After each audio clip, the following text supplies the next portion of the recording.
You spend your whole day outside, exposed to whatever the sky and the thermometer decide to do. Today, we're covering 5 things: heat illness, cold illness, lightning, high wind, and sudden storms, what to watch for, and exactly what to do, including how to treat someone who's already showing symptoms. Heat illness isn't one condition, it's a progression. Knowing which stage you're looking at changes what you do. Heat cramps, the earliest stage. Painful muscle spasms, usually in the legs or abdomen from heavy sweating and electrolyte loss. The treatment? Stop activity. Move to shade. Hydrate with water or an electrolyte drink. Gently stretch the cramping muscle. This is not yet an emergency, but it's a sign to slow down and rehydrate before continuing. Heat exhaustion, the next stage, and the one to take seriously.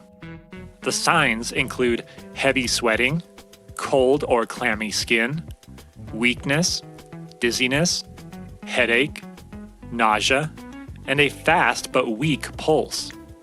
The treatment? Move the person to a cool or shaded area immediately. Loosen or remove excess clothing. Cool them with wet cloths or a fan. Have them sip water slowly if they're alert and not nauseous. Lay them down with legs slightly elevated.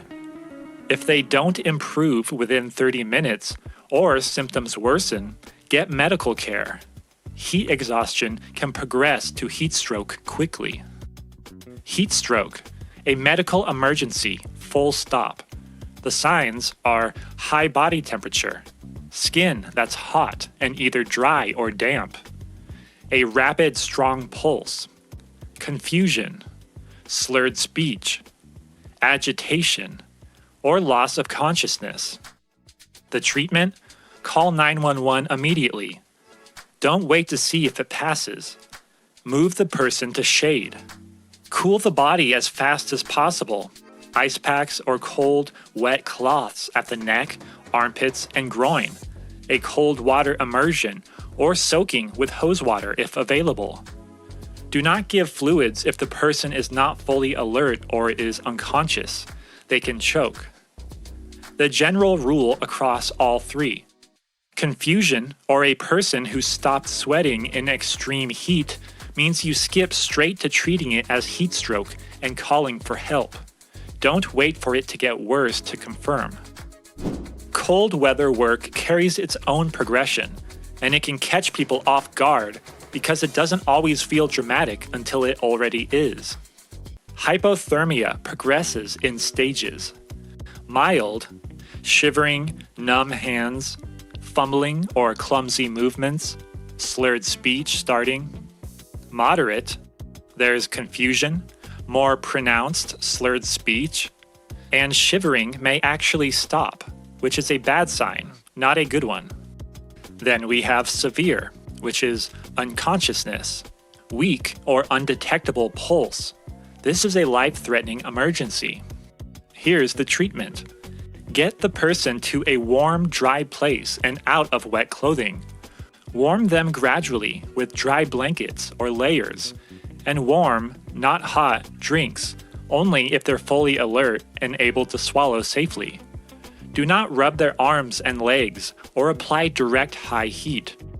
Rapid rewarming can cause dangerous heart rhythm problems. For moderate or severe hypothermia, call 911 and keep the person still and warm until help arrives.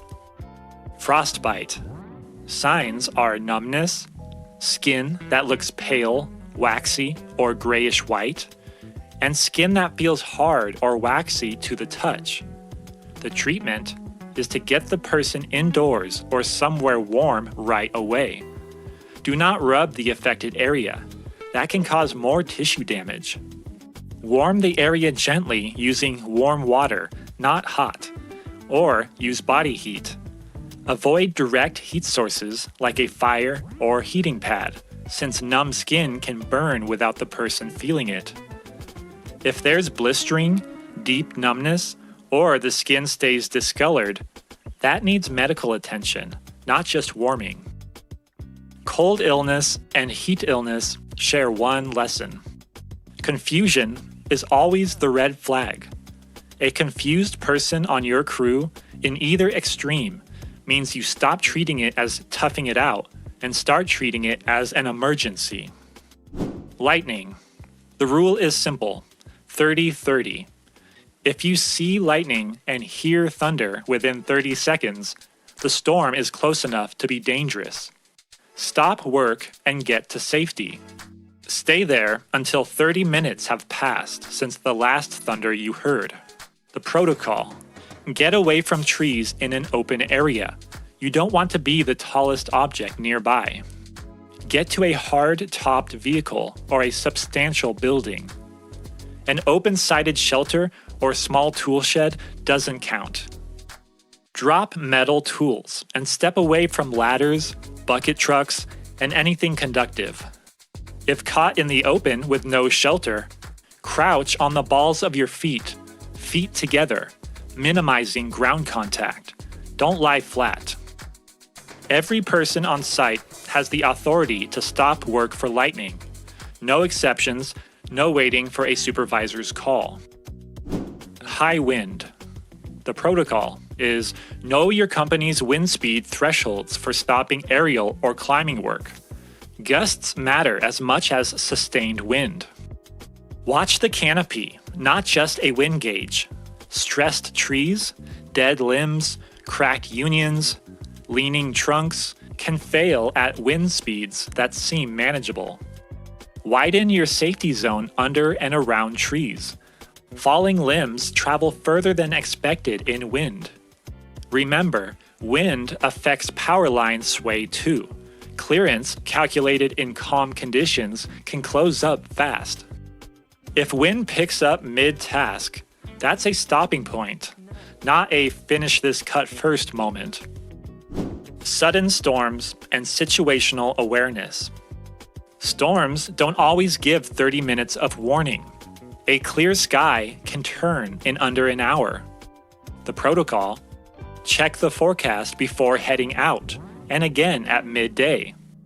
Know your nearest hard shelter option at every job site, not just at the start of the day. If the sky darkens fast or wind shifts suddenly, start moving towards shelter while you assess. Don't wait for confirmation.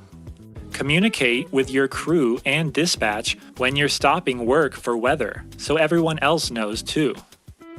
Heat illness, cold illness, lightning, wind, sudden storms.